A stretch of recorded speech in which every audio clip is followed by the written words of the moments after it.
अस्सलाम वालेकुम dear students.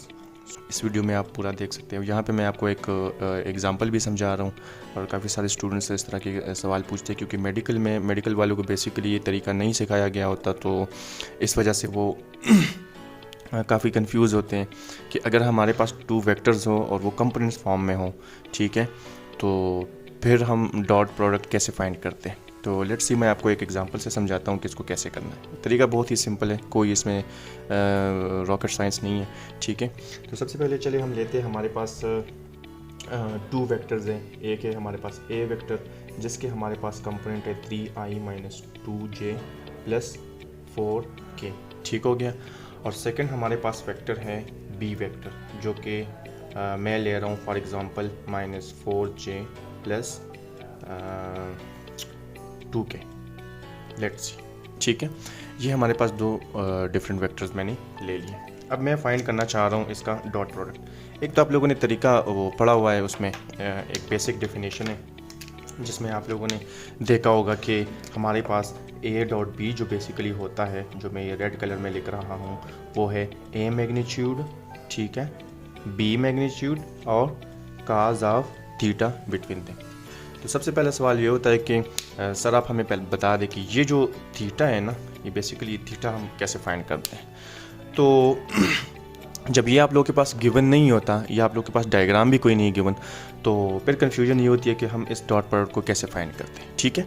तो मैं आप लोगों को इंशाल्लाह ये तो किसी और वीडियो में समझा दूंगा, लेकिन जस्ट अभी मैं आपको बता रहा हूँ कि इसको करना कैसे है, ठीक है। तो आप लोग उसको ऐसे करेंगे, मैं यहाँ पे करता हूँ इसको, ठीक है। सबसे पहले आप लोग इसको इस तरह करके लिख लेंगे, ठीक है, 3i - 2j + 4k डॉट, ठीक है, क्योंकि मैं डॉट प्रोडक्ट ले रहा हूँ, ठीक है। इसके बाद फिर ये होगा 2i - 4j + 2k, ठीक हो गया।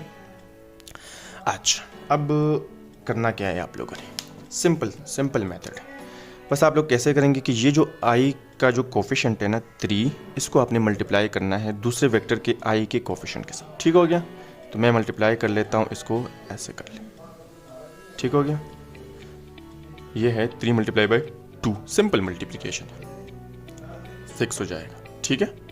अच्छा, i डॉट i कंपोनेंट्स को भी मल्टीप्लाई करना है और साथ में यूनिट वेक्टर्स को भी। लेकिन आपको पता है कि जो i डॉट i है ना, बेसिकली ये हमारे पास है i dot i = j dot j = k dot k। ये हमारे पास 1 के बराबर होता है।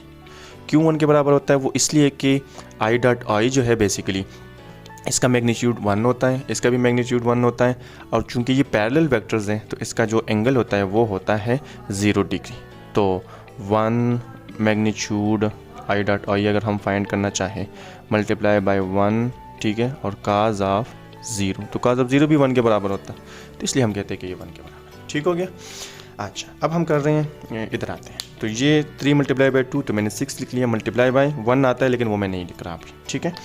अच्छा, इसके बाद है फिर माइनस, देखें यहाँ पे आप लोगों की कन्फ्यूजन को दूर करने के लिए मैं लिखता हूँ प्लस, ठीक है, एक ब्रैकेट लगा दें। इसका जो ये अब जे का जो कंपोनेंट है ना, सॉरी कोफिशिएंट है ना, ये मल्टीप्लाई बाय उस जे का जो कोफिशिएंट है, तो ये हमारे पास इस तरह कुछ बन जाएंगे ऐसे करके, ठीक है। आ रही है समझ? तो ये मैं कर देता हूँ -2 मल्टीप्लाई बाय -4, ठीक हो गया। अच्छा, नेक्स्ट हमारे पास इस तरह के का भी कर लेंगे, तो ये हो जाएगा ऐसे करके, मैं ड्रॉ करता हूँ, ये आप लोग के पास इस तरह हो जाएगा, ठीक हो गया। तो आप इसको भी इस तरह मल्टीप्लाई कर दे प्लस, बल्कि इसको रेड सी में करता हूँ, ठीक है। ये हो जाएगा 4 × 2, तो ये हो जाएगा 4 × 2। तो फिर आप इसको सिंप्लीफाई करते हैं फर्दर, ये हमारे पास हो जाएगा 6। अब चूँकि -2 मल्टीप्लाई बाय -4, तो ये भी चूँकि दोनों हमारे पास नेगेटिव है तो मल्टीप्लाई होकर ये पॉजिटिव हो जाएगा, ठीक, प्लस साइन आ जाए, 4 × 8, ठीक हो गया, और प्लस 4 × 2 = 8, ठीक हो गया। अब इसको प्लस कर दे तो क्या बनता है, 8 + 8 = 16 + 6 = 22। तो ये आपका फाइनली आंसर हो गया, ठीक है। तो इस तरीके से ना आप लोग डॉट प्रोडक्ट फाइंड कर सकते हैं किसी भी टू वेक्टर्स का, कोई भी टू वेक्टर्स आप लोग ले लें जो कंपोनेंट फॉर्म में गिवन है, तो वो बेसिकली इसका। अच्छा, पिछले दिनों यहाँ पे ग्रुप में एक क्वेश्चन शेयर हुआ था और वो क्वेश्चन था बेसिकली उससे रिलेटेड, वर्क से रिलेटेड। तो वर्क भी चूँकि डॉट प्रोडक्ट है, W is equal to F dot S है बेसिकली, तो उसको फाइंड करने का तरीका भी यही है। उसमें आप लोग को एक हिंट दिया गया था कि पॉइंट्स दिए गए थे ना, एक ए पॉइंट दिया था, आई थिंक पॉइंट एग्जैक्टली मुझे याद नहीं है। चलिए मैं उसको फॉर एग्जांपल कर लेता हूँ, ठीक है, आप लोगों को समझाने के लिए। वो इस तरह कुछ गिवन था, आप लोगों को पॉइंट इस तरह दिया गया था 1 2 3, चले कोई भी पॉइंट था, ए था और बी था, ठीक है। फोर्स की वैल्यू इस फॉर्म में गिवन थी, ये जो आई जे के फॉर्म में इस तरह गिवन थी। लेकिन जो आप लोग के को बताया गया था ना कि फोर्स कहाँ से कहाँ एक्ट कर रही है, तो पॉइंट ए से लेके पॉइंट बी तक एक्ट कर रही थी, तो वो आप लोग को कुछ इस तरह वैल्यू गिवन थी, ठीक है। अभी एग्जैक्टली मैं वैल्यूज़ वही नहीं लिख रहा क्योंकि मुझे याद नहीं है, लेकिन जस्ट आप लोग को समझाने के लिए। तो इसको करने के लिए ये है कि ये आप लोग को बेसिकली ये बताया गया है। मैं आप लोग को ना इधर करता हूँ, इसको मिटा के इंशाल्लाह आप लोगों को समझ आ जाएगी, ठीक है। ये हमारे पास एक बॉक्स है, ठीक है, जिसके ऊपर ये एफ फोर्स लग रही है और ये एक ऐसे करके सरफेस है, ठीक हो गया, इंक्लाइंड सरफेस, ठीक है। अब ये यहाँ से P1 है या A पॉइंट है, चले ये A पॉइंट है जिसका ये कोऑर्डिनेट्स गिवन है। यहाँ से ये मूव करके, ये यहाँ से मूव करके ऐसे करके इधर आता है ये बॉक्स, ठीक है, इसको स्लाइड करके थ्रू फोर्स F, ठीक है। तो ये हमारे पास बन जाता है पॉइंट B। अब आपको बेसिकली वो कह रहे हैं कि A पॉइंट से B पॉइंट तक मूव करने के लिए हमें कितना वर्क करना पड़ेगा, ठीक है। लेकिन ये आप लोगों को डॉट प्रोडक्ट को जब आप देखते हैं तो आपको ये दोनों इस फॉर्म में गिवन होने चाहिए, लेकिन फोर्स तो इस फॉर्म में गिवन है, A और B पॉइंट्स के फॉर्म में गिवन है। तो याद रखें, अगर 2 पॉइंट्स गिवन हो ना, ठीक है, किसी भी लाइन के ऊपर अगर 2 पॉइंट्स गिवन है, ठीक है, उसके initial and final points given है आप लोगों को, तो उस लाइन का जो वेक्टर है ना, ठीक है, वो कैसे आप फाइंड कर सकते हैं, ए बी वेक्टर होगा, ठीक है। बी के जो कोऑर्डिनेट्स होते हैं,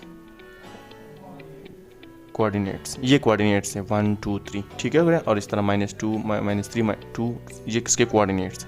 सो बी के कोऑर्डिनेट्स, सॉरी मैं थोड़ा सा मैं इसको ऐसे कर लेता हूँ, अच्छा ठीक है, इसको साइड पे कर दें। बी के कोऑर्डिनेट्स, ठीक है, -1 2 3 माइनस ए के कोऑर्डिनेट्स, फाइनल पॉइंट्स से आपने माइनस करना है इनिशियल पॉइंट को, ठीक हो गया। तो ये आप लोग का हो जाएगा 1 2 एंड 3, और ये वही आई जे के में भी आप, अब हम उसको शेप में लेके आ रहे हैं, ठीक है।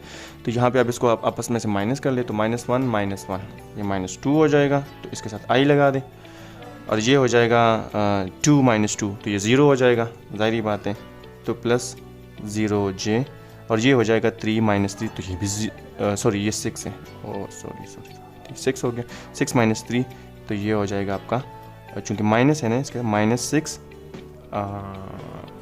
-6 और ये -3 सॉरी +3, तो ये -6 +3 हो जाएगा आपका -3 हो जाएगा। यहाँ पे ये -2 है, ये +2 है, तो इस तरह से ये 0 हो गया। यहाँ पे ये -6 है, ये +3 है, तो आपके पास आ गया -3 और इसके साथ j लगा। तो अब ये आ गया आई जे के फॉर्म में आ गया है। अब जो वर्क आप लोग फाइंड करेंगे ना, सिंपली इसकी कोऑर्डिनेट्स ये आप लोग के पास कंपोनेंट फॉर्म में है, तो इसको आप मल्टीप्लाई कर दें फोर्स के कंपोनेंट्स के साथ। आई होप आप लोगों को समझ आ गई होंगी। तो अब इसके बाद आप लोग कोई भी जो 2 वेक्टर्स आप लोगों के पास अगर गिवन होंगे और वो कंपोनेंट फॉर्म में है, तो वो आप डॉट प्रोडक्ट इस तरीके से फाइंड कर सकते हैं। तो बेसिकली ये मेथड प्री इंजीनियरिंग के जो स्टूडेंट्स होते हैं उनको तो आता है, क्योंकि मैथ्स में इनको सिखाया जाता है, लेकिन जो मेडिकल के स्टूडेंट्स होते हैं बेसिकली उनको ये तरीका नहीं समझ में आता, ठीक है। तो यहाँ पे मैं आपको समझा दिया है। मज़ीद इस तरह की वीडियोस आती रहेंगी, और वीडियोस को देखने के लिए आप मेरे चैनल को ज़रूर सब्सक्राइब करें। अल्लाह हाफ़िज़।